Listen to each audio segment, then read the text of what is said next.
Good evening, everyone. Picture this. You're sitting in a medieval courtroom. The wooden benches are rock hard beneath you. The air is thick with the smell of damp stone and burnt candle wax. From candles that have burned far too long, the judge is wearing a black robe that looks like it hasn't been washed in years. His face is stern and serious. Here logic often takes a back seat to absurdity. Tonight, we'll take a look at the bizarre ancient punishments of the distant Middle Ages. Now, dim the lights, and with the chime of bells, let's step into tonight's story. You're seated in the courtroom. The judge clears his throat and begins to read the indictment. As you listen, something feels off. He's reciting legal Latin to a pig. The pig pays him no mind at all. It's hanging its head, rooting at the cracks in the floor beside the defendant's stand, probably searching for something to eat. The defense lawyer next to it is trying his best to keep a professional face, but you can see the despair in his eyes. In 1386, in Normandy, France, a sow was formally put on trial for mauling a child. She was ultimately sentenced to death. The entire process followed the judicial procedures of the time to the letter. There's even a complete court record that survives to this day. What's even more bizarre, when the pig stood trial, it was specially dressed in human clothes, a vest and a pair of trousers. No one knows why the pig was clothed. Maybe it was to make it look like a proper defendant, or perhaps the people of that time thought it was indecent for a naked pig to appear in court. Animal trials weren't just for pigs. Throughout history, there have been mass trials of mice, locusts, caterpillars, even ants. A judge would shout a summons at a swarm of mice, ordering them to appear in court on a certain day and month. Of course, the mice never came. So the court would appoint a defense lawyer to represent the absent mice. This lawyer would usually put forward extremely earnest arguments, like, "My clients live too far away, and there are cats along the way. Their journey to court is fraught with danger. Therefore, their absence is reasonable." The judge would carefully consider this defense and then issue a ruling. The whole process was meticulous, as if they were really trying a group of mice that could understand Latin. Some trials would drag on for months. The court would send out summons after summons, giving the defendants a new court date each time. Only when the mice failed to appear 3 or 4 times in a row would the court hand down a default judgment. During this time, the defense lawyer could file various motions for extension and procedural objections, exactly the same as defending a human being. Some lawyers wrote pages and pages of defense arguments, with rigorous reasoning and copious citations of legal texts. If you didn't know the defendants were a bunch of mice, you'd think this was an extremely complex criminal case. In 1522, the Ecclesiastical Court in Auchin, France, formally tried a colony of field mice. A local defense lawyer, Bartholomew Chesnu, delivered an extraordinary legal defense for these mice. He cited numerous legal principles to argue that the summons procedure was flawed because the mice hadn't been given enough time to prepare for their court appearance. This lawyer actually rose to fame because of this defense and eventually became a renowned jurist. He is probably the only lawyer in human history who became famous for representing mice in court. You stand up from the courtroom bench and step out of this damp room. The sunlight outside the door makes you squint. You shake your head, thinking it's a world where a pig in trousers stood in the dark all day.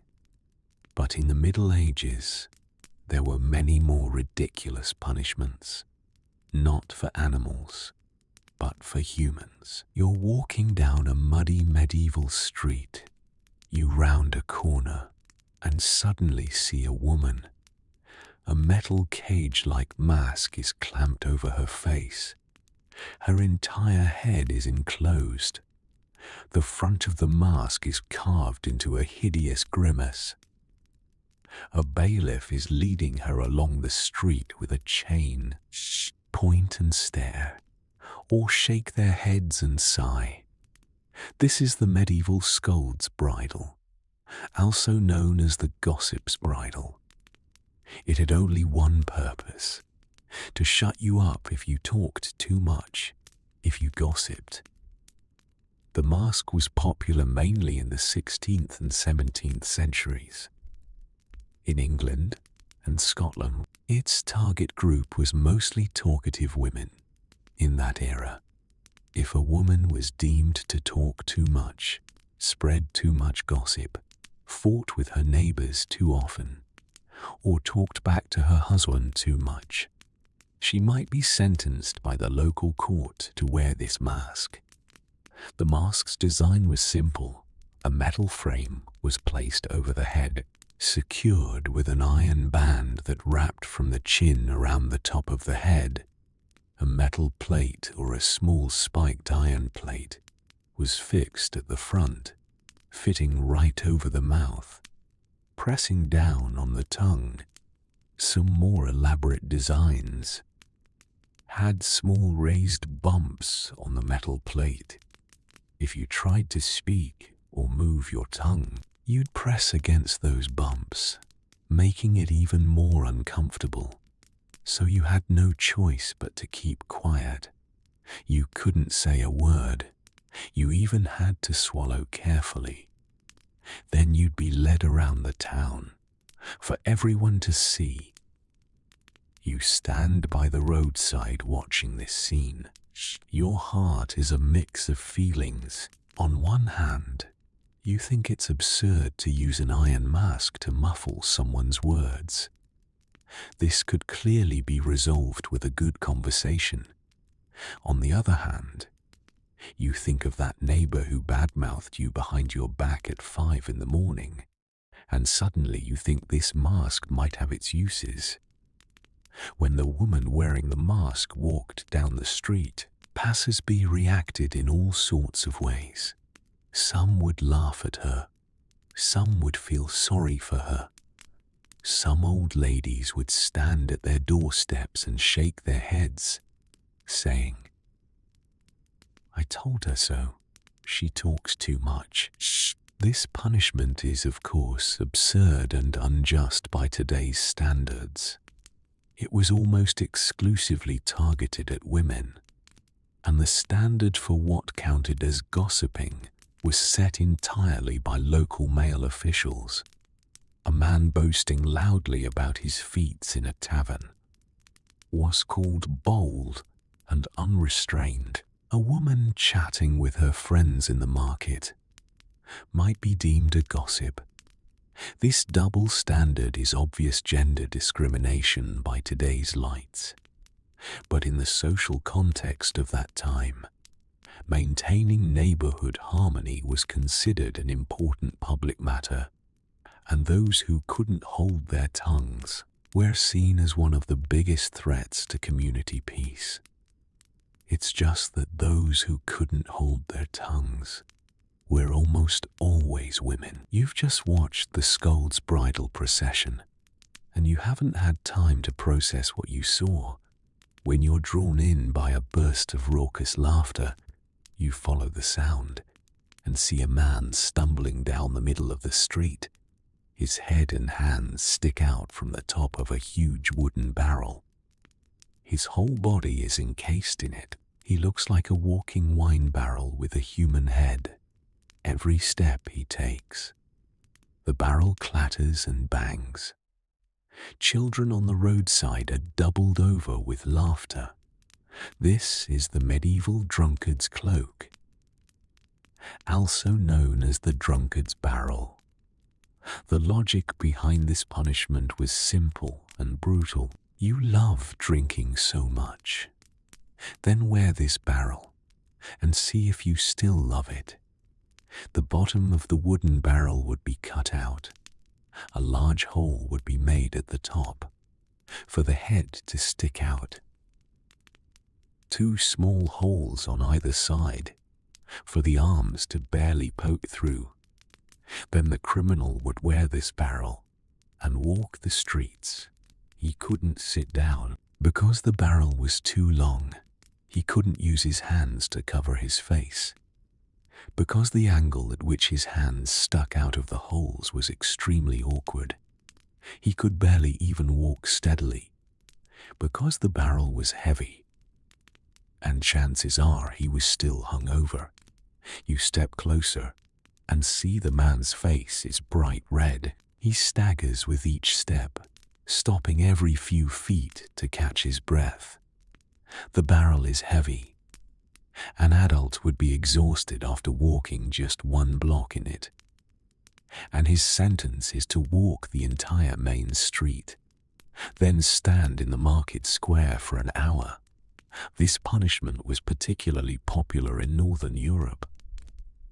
From the 16th to the 18th centuries, especially in Germany, the Netherlands, England, and the Scandinavian countries, almost every town of a certain size had its own drunkard's barrel, as natural as modern towns having their own street lamps. Some towns even had barrels of different sizes prepared. A large barrel for fat people, a small one for thin people, and the drunkard's cloak wasn't just a case of putting it on and calling it a day. In many places, the punished person was required to walk a specified route in the barrel, usually passing through the market square, the church door, and the main commercial street. In short, the busiest places in town. In some places, a bailiff would even walk ahead, beating a gong to clear the way, shouting loudly, "Attention, townsfolk! A drunkard is passing by," afraid that anyone might miss the show. Interestingly, the drunkard's cloak wasn't always for drinkers. In some local laws, people of ill moral character could also be sentenced to this barrel procession, including gamblers, lazy people, even those who defaulted on their debts. You watch the man in the barrel stumble away, followed by a group of children laughing so hard they can't stand up. You think this must be the most embarrassing walk in the world. You're swept along by the crowd to the riverbank and find it even more bustling there. A long wooden pole is propped up on the riverbank, one end fixed to the shore, the other hanging over the water. A chair is tied to the end of the pole.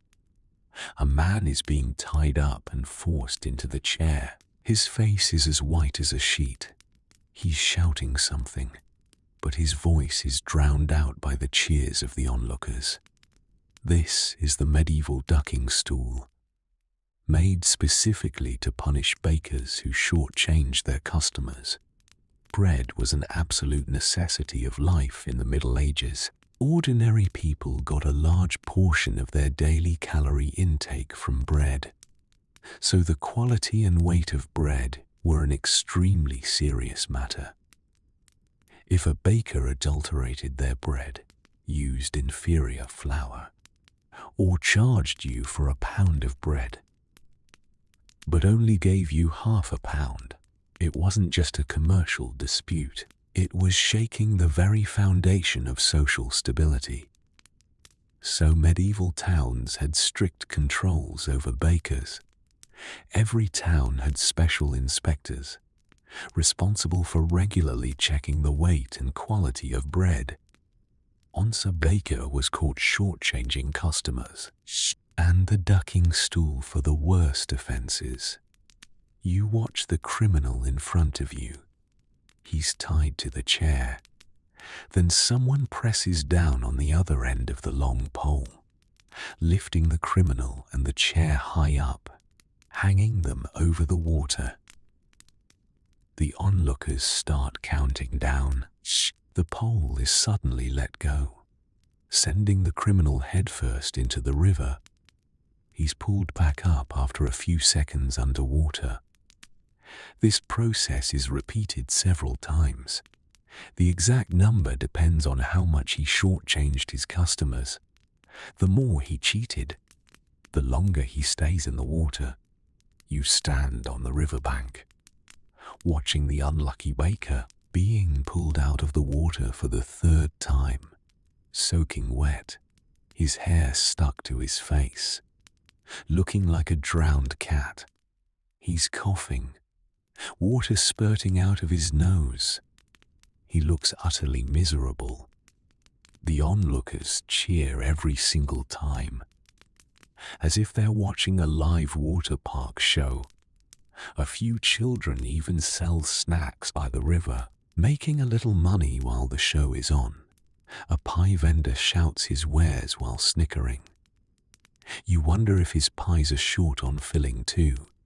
When the baker is finally let down, he's shivering uncontrollably, can barely stand on his feet. An old kind lady hands him a tattered cloth to wipe his face and takes the chance to scold him. Make sure the bread is the right weight next time.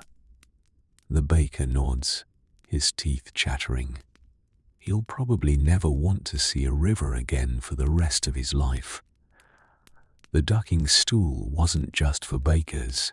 In England, it was also used to punish all sorts of tricksters, quack doctors selling fake medicine, tavern keepers watering down their ale, tailors cutting corners on their work. Basically anyone who cheated in business transactions might end up on the ducking stool. You walk back from the riverbank to the town square and find another spectacle unfolding there. A wooden device stands in the center of the square. It looks like a thick wooden board with 3 holes cut into it, a large one in the middle, 2 small ones on either side. A man's head sticks out of the middle hole, his 2 hands through the side ones. His face is covered in all sorts of unidentifiable gunk, emitting a foul stench. This is the famous pillory. If there was one punishment everyone knew in the Middle Ages, this was it. The pillory was used for an extremely wide range of offences. Thieves had to stand in it. Counterfeiters had to stand in it. Men who fought in taverns had to stand in it. Basically, if you committed any offence that annoyed your neighbours, you might end up having a very unpleasant day in the square, and in some places, the judge would hang a sign around the criminal's neck before putting them in the pillory, stating their crime so everyone passing by knew what the person had done. The criminal was locked in the pillory, completely immobile, usually for several hours. During those hours, passing townsfolk could throw anything at them: rotten vegetables, stinking eggs, overripe fruit, sometimes even animal dung or dead fish. You stand at the edge of the square, watching an old lady hurl a rotten tomato right at the criminal's face with perfect aim. But the most interesting thing about the pillory is the onlookers' reactions. What the punished person is hit with depends on their crime and their reputation in the community. If they committed a crime people abhorred, like cheating the poor or stealing from a church, They might be pelted until they're unrecognizable, but if they committed a minor crime that people secretly sympathized with, like stealing a chicken from the Lord's estate to feed their family, the onlookers might only throw a few symbolic leaves of lettuce. Some might even sneak them a piece of bread and a cup of water when no one is looking. This interaction made the pillory a very special form of punishment. Its severity wasn't decided by the judge, but by the crowd. 2 people could both stand in the pillory for 2 hours. One might be left covered in filth and reeking, the other only a little dirty. The law was the same, but the effect of the punishment depended on how you were seen by your neighbors. In some medieval towns, there was even a small stall next to the pillory selling rotten vegetables and stinking eggs, exclusively for onlookers to buy and throw at the criminal. Some stall owners even adjusted their prices based on the criminal's fame and the nature of their crime. If the person in the pillory that day was a notorious swindler, a rotten tomato would cost twice as much as usual. It's said that on some particularly busy days, the stall selling rotten produce made more money than the one selling fresh vegetables. You leave the square and walk along a narrow alley to the other side of the village. As you round the church, you hear a strange noise, not the sound of church bells, but a racket of jeers, whistles and gongs and drums being banged. You curiously push your way through the crowd to look. At the front of the procession are 2 people, a man and a woman. The man is bare-chested, wearing a crown made of straw on his head, with a few chicken feathers stuck in it.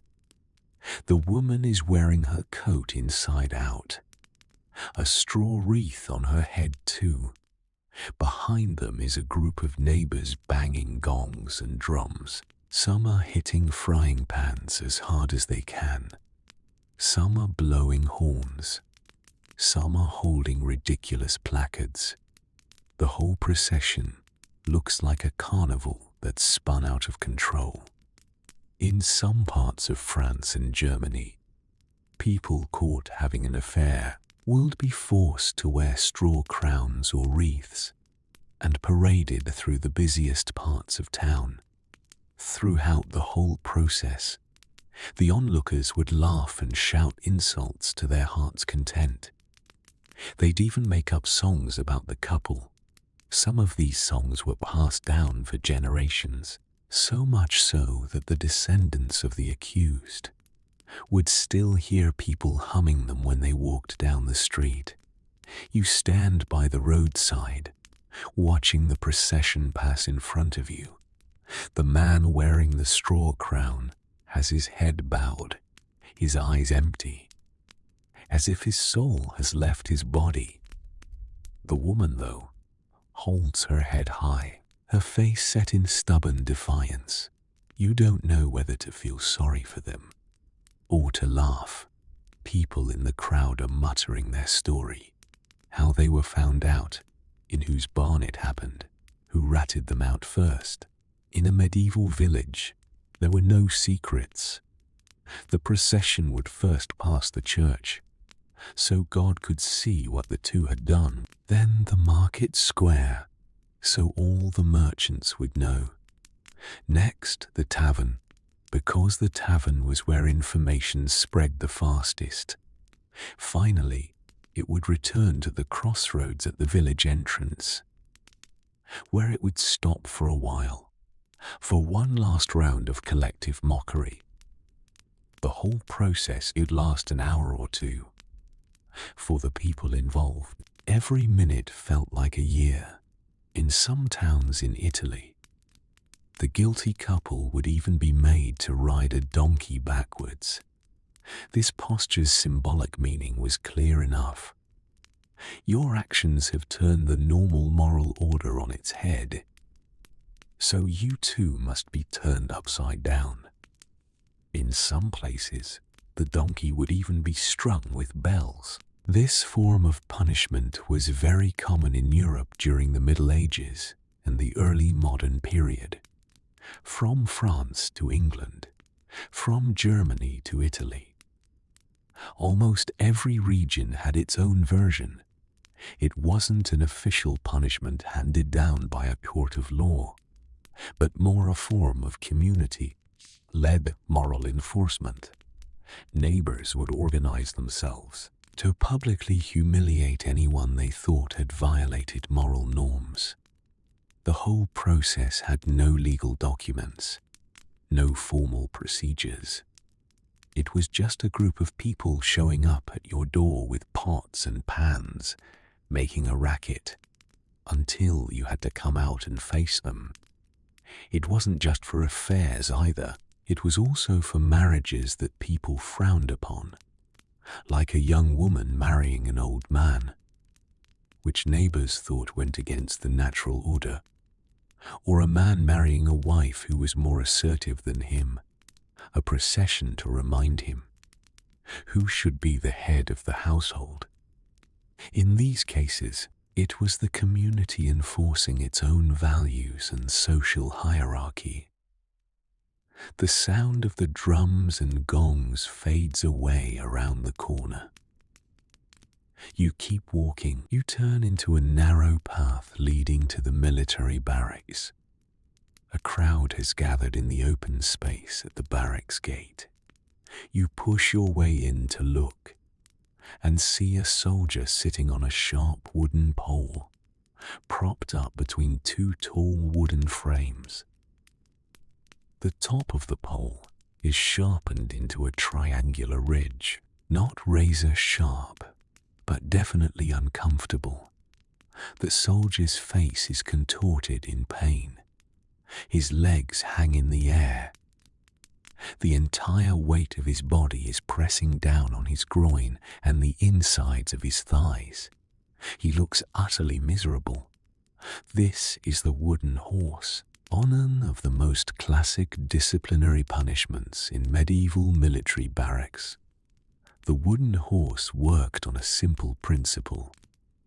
A soldier who broke the rules was lifted onto this sharp pole and made to sit there for half an hour, or even several hours for serious offenses. Sometimes, to make the punishment worse, weights would be tied to the criminal's feet. Amplifying the force of gravity, you stand watching and unconsciously squeeze your legs together. An old veteran next to you whispers in your ear, "That deserter last week sat on it for 2 hours. He walked like a duck when he got down, couldn't sit normally for 3 days." You nod, secretly vowing never to join the army in this era. An officer stands beside the wooden horse, watching the whole thing with a stone face, holding a notebook in his hand, occasionally jotting something down, probably recording the length of the ride and the criminal's behavior. You notice a soldier standing at each end of the pole. Their job is to make sure the criminal doesn't topple off the pole. This punishment was extremely popular in European armies from the 16th to the 18th centuries. From Britain to France, from Germany to Spain, almost every army had its own wooden horse. The Continental Army even used it during the American Revolutionary War, and it wasn't just for regular armies. Some mercenary groups and militia organizations also used the wooden horse as a standard disciplinary tool. You hurry away from the barracks. The sight is simply too hard to watch. You return to the main street of the town and find another punishment taking place in a small square. A man is pinned to a stool. Several people are pouring a sickly yellow-green liquid down his throat. The man's face is twisted in agony. He tries desperately to turn his head away, but he's held fast. This is another medieval punishment for the talkative, the bitter draught. The people of the Middle Ages had an endless creativity. When it came to making people shut up, the bitter draught was used in some parts of Europe to punish those who spread rumors and slandered others. Because your mouth has said things that made others suffer, then your mouth too shall suffer. The recipe for this bitter draught varied by region. In some places it was made from extremely bitter herbs boiled into a tea. In others it included absinthe and other inedible plants. Some even more outrageous versions added salt water or vinegar. In the end, the only goal was to make you never want to open your mouth to say anything ever again. You stand watching and feel your own throat tighten. The man being forced to drink the draught is finally let go. He bends over and retches for a long time, his face turning green. Simone hands him a cup of water to rinse his mouth. But he's even afraid to drink the water. In the crowd of onlookers, some are muttering that he got what he deserved. Last month he went around saying, "The blacksmith's wife was having an affair with the miller. Is it true? Who knows? But the blacksmith's wife has been smashing things with a hammer every day since. She looks miserable. What about the blacksmith? The blacksmith's been giving the miller a discount on his work ever since." Behind the bitter draught punishment lies a reflection of the medieval society's extreme emphasis on words. In a society without newspapers, without the internet, where all information was spread by word of mouth, a single rumor could ruin a person's reputation, a marriage, even a business. In the medieval Germanic legal tradition, there was an extremely detailed system for punishing speech crimes. Speaking ill of a neighbor was one level, spreading rumors in public was another, making up lies to tell the Lord was yet another. Each level corresponded to a different punishment, from fines to the bitter draught to public parades. And in the early legal codes of some Germanic tribes, there were even such provisions. If you called someone a fox or a rabbit, you had to pay a specific amount of money as a fine. Every insult had a corresponding price tag. Calling someone a pig was one price. Calling someone a thief was another. Calling someone an adulterer was yet another. And this last one was especially expensive.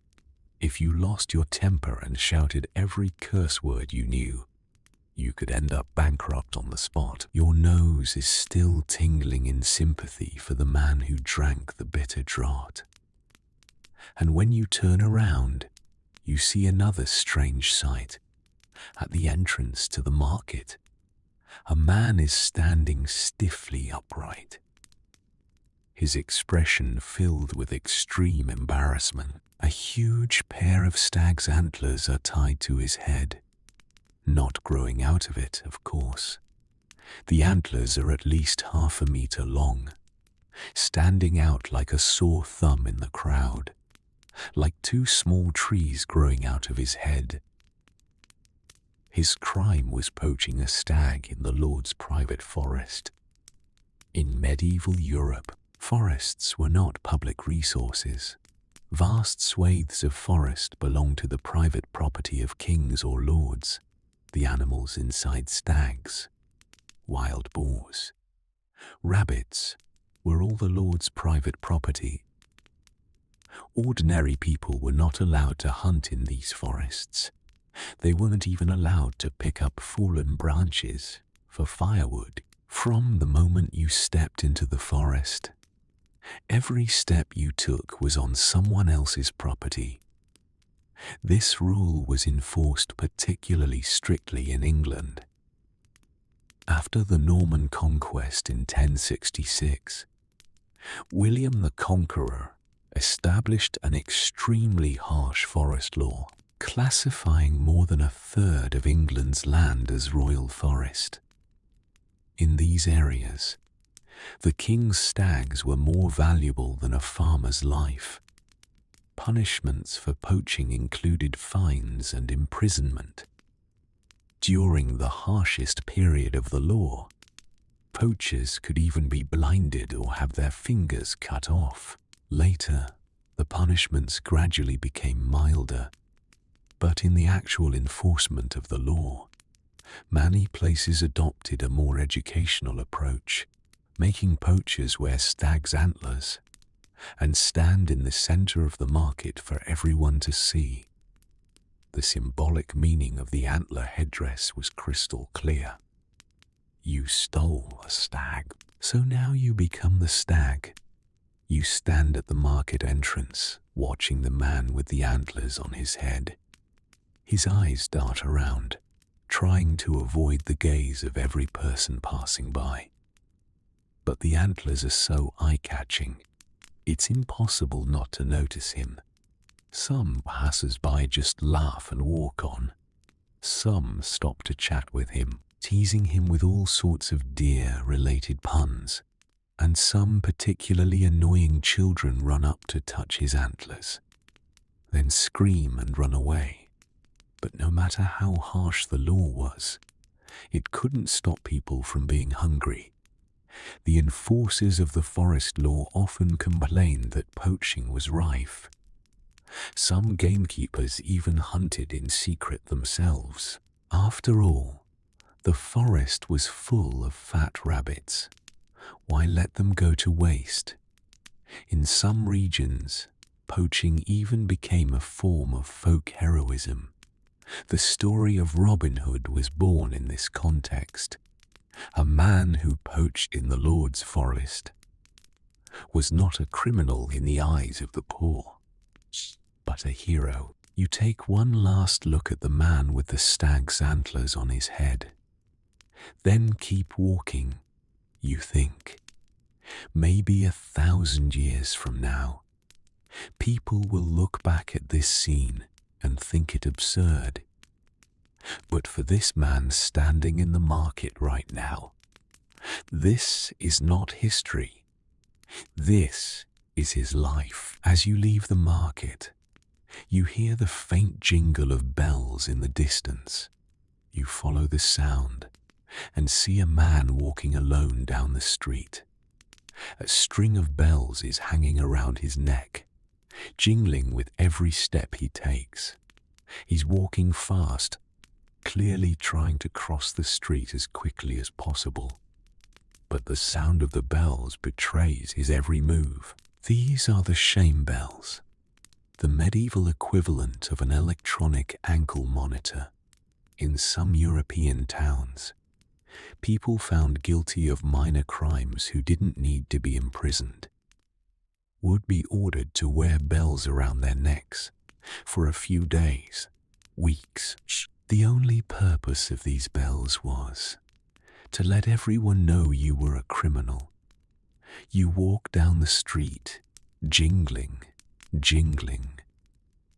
You go into a tavern for a drink, jingling, jingling.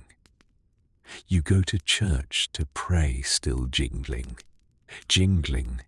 You follow the man with the bells for a while and notice the townsfolk react to him in all sorts of ways. Some hear the jingle and deliberately step out of his way, as if he's a bad omen. Some glance back at him, then keep walking their own way. And some particularly gossipy old ladies grab the person next to them to ask what he did wrong. The apprentices outside the blacksmith's shop blow unashamed whistles at him. The cruelest part of this punishment is not the physical pain. The bells aren't heavy at all, but the mental torment. It turns you into a walking scandal. You can't hide. You can't pretend nothing happened. because every step you take reminds the whole world, this person is a criminal. You can't even stay at home and avoid going out, because some sentences explicitly require the criminal to go about their normal daily activities, to buy things at the market, to attend church, to fetch water from the well. In short, you have to be seen. The bells have to be heard. Avoiding social contact is not an option. You have to walk into every awkward situation with the bells around your neck. What's even more devastating, the bells affect all your social relationships. Friends will keep their distance from you because walking with someone who jingles non-stop is embarrassing for them too. Shopkeepers will give you a strange look when you walk in. Even your family will be dragged down with you. In some parts of the Middle Ages, the size and number of bells were proportional to the seriousness of the crime.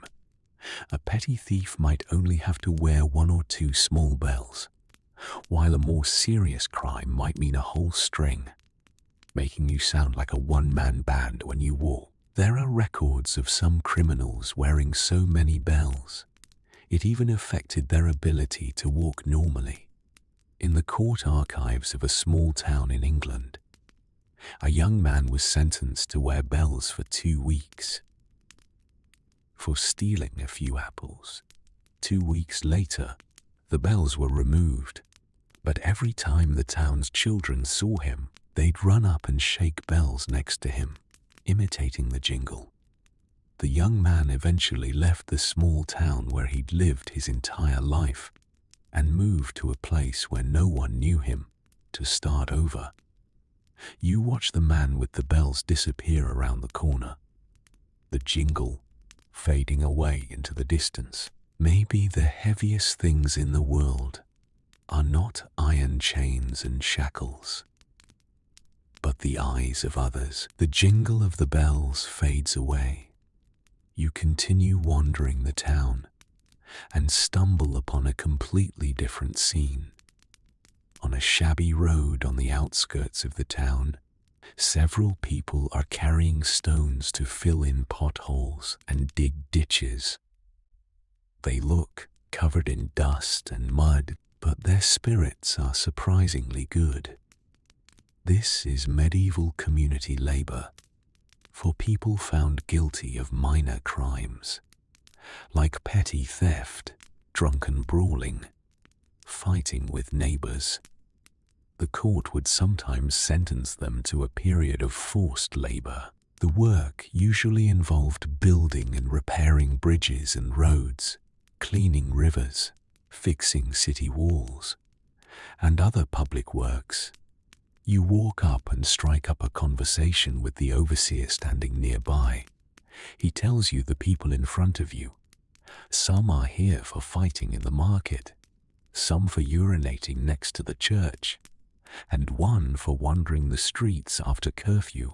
Their sentences range from 3 days to a month, depending on the seriousness of their crime and what public projects the town happens to need manpower for.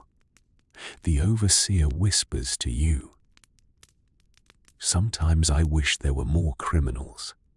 I'm supposed to have this road fixed by the end of the month, but I never have enough workers." You say nothing more, then walk past the construction site, stepping in a puddle of mud. You're bending down to wipe your shoes when a harsh ear-splitting noise makes you jump. It sounds like someone sawing a violin with a saw blade, while someone else hammers a copper basin with a sledgehammer. You look up and see a disheveled man standing in the square, frantically playing a lute that looks like it's about to fall apart. The strings are clearly out of tune. Every note sounds like a scream. His face is etched with despair. You quickly realize this is not a musical performance. This is a punishment. In some medieval towns, Disturbing the peace at night was a punishable offense. If you were a musician who got drunk and played and sang in the street late at night, waking up the whole neighborhood, the punishment you might face is to keep playing the next day, from morning till night in the square, in front of everyone, but not with your normal instrument, playing the songs you're good at. Instead, you're forced to play a broken, out-of-tune instrument. And you have to keep playing for hours on end, no stopping. You stand at the edge of the square and listen for a while, thinking this is truly a double punishment, punishing the criminal and torturing the ears of every passerby. The sound coming from that out-of-tune lute is like cats fighting. A few passers-by cover their ears instinctively as they walk by, then quicken their pace to escape the square. The criminal himself is miserable too, not because of physical torture, but because as a musician, being forced to play with an out-of-tune instrument is a professional form of torture for him. A blacksmith stops to listen for a moment and comments, "The sound of me hitting my anvil is better than this." But an old lady in the corner of the square is quietly wiping away tears. She says the punished musician is her nephew. He plays the lute beautifully normally. The best musician in the whole town. He just had a few drinks last night and played a little too long. In the historical archives of Nuremberg, Germany, there is such a record. A trumpeter was reported for playing a love song on his trumpet to his sweetheart at 2 in the morning. The court sentenced him to play the trumpet in the market for 3 hours straight. Yet this punishment actually made him a local celebrity.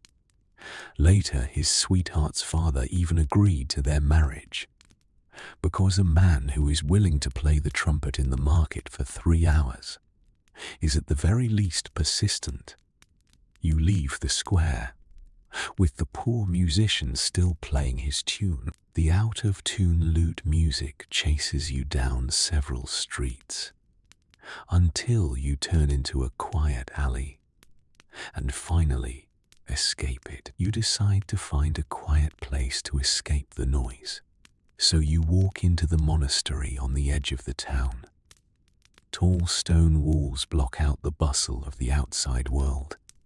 Inside, it's so quiet you can hear the wind blowing through the cloisters.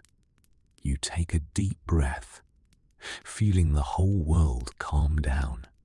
But you soon discover the world of churches and monasteries is not as peaceful as you thought, because the ecclesiastical courts had their own system of punishment. And some of their punishments were just as elaborate as those of the secular courts. Ecclesiastical courts mainly dealt with violations related to faith and morality, missing church on time, eating during religious fasts, saying disrespectful things about God, breaking the various bands of the church, and so on. These things are no more than a blemish on one's moral character by modern standards, but in the Middle Ages, the church's authority was absolute. The consequences of breaking church rules were no trivial matter. The most common ecclesiastical punishment was penance. If you committed a moderate violation of church rules, the ecclesiastical court might sentence you to perform a penance, like walking barefoot a long way on a pilgrimage, kneeling outside the church door all night, standing outside the church praying in only a thin shirt in winter, fasting for days, or even surviving on only water and the simplest bread for weeks. If you committed a more serious offense, you might also have to wear a shirt made of rough burlap, called a hair shirt, It felt like wearing underwear made of sandpaper, irritating your skin, making it itchy and sore. This hair shirt had to be worn next to the skin, with normal clothes over it, so no one else could see it. But every step you took, you could feel that constant friction and itching. A special thing about ecclesiastical penance is that it was not public, unlike the pillory or public parades, where the whole town could watch. Many penances were performed in private, known only to the penitent themselves and their spiritual guide. In a way, this protected the criminal's dignity, but it also made penance a more internalized form of torment. You were not suffering in front of a crowd, but in front of God, in front of your own conscience. For truly devout believers, the latter might be even heavier than the former. You walk through the monastery's cloisters and see a monk kneeling barefoot on the cold stone floor, reciting prayers non-stop. His knees are already bright red from kneeling, but his expression is calm, even a little transcendent.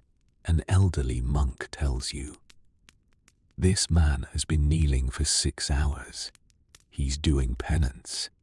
He doesn't say what the crime was, but he adds, "Young men always make mistakes related to wine and women."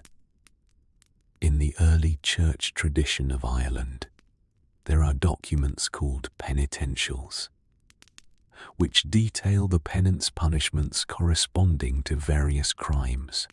For example, eating meat during a fast meat, fasting for a certain number of days. Telling a lie meant reciting a certain number of prayers. Flying into a rage meant kneeling for a certain number of hours. The level of detail in these handbooks is astonishing, down to the tiniest detail. That said, ecclesiastical penance had an advantage that secular punishments did not. It offered the criminal a path to psychological redemption. When you completed your penance, the church would formally announce that your sins had been forgiven. You became a clean person again in the eyes of God. In contrast, punishments like the pillory and public parades might leave a lifelong psychological scar. You walk out of the monastery. The sky is growing dark. The distant fields are dyed golden by the setting sun. A few crows circle above the church spire. You intended to go back to the town to find a place to stay. But as you pass a pond, you see a large crowd gathered on the bank. You walk closer, and your heart skips a beat. A woman stands by the pond, her hands tied behind her back. Several stern-faced men stand next to her, one of them holding a rope. They're talking about something. Their voice is low, but you catch a word faintly. Which? This is one of the most infamous tests of the Middle Ages, the ducking test for witches. They throw the woman accused of being a witch into the water. If she floats, it proves she is a witch, because water is pure, and it rejects the evil of a witch. So a witch will float on the surface of the water. If she sinks, it means the water accepts her. She is innocent, so no matter the outcome, the person being tested has no good end. Float, and you're guilty. Sink, and you're innocent. But you might drown by accident. You stand on the bank looking at the woman's face. Her expression is not fear, more a deep weariness, as if she already knows. No matter what answer this pond gives, her situation will never improve fundamentally. The origins of the ducking test can be traced back to the earlier legal traditions of the Germanic tribes. ordeal by God handing over the power of judgment to God, judging whether a person is guilty or innocent through some physical test. Besides the water test, there was also the fire test, making the suspect hold a red-hot iron bar. If the wound heals a few days later, they are innocent. The boiling water test, putting one's hand into boiling water to retrieve a stone, and so on. Besides the ducking test, there were also some milder witch tests in the Middle Ages, like the weighing test. If your weight was lighter than what the judge considered normal, you might be a witch, because a witch had to be light to fly on a broomstick. But given the nutritional levels of the Middle Ages, most poor people were thin.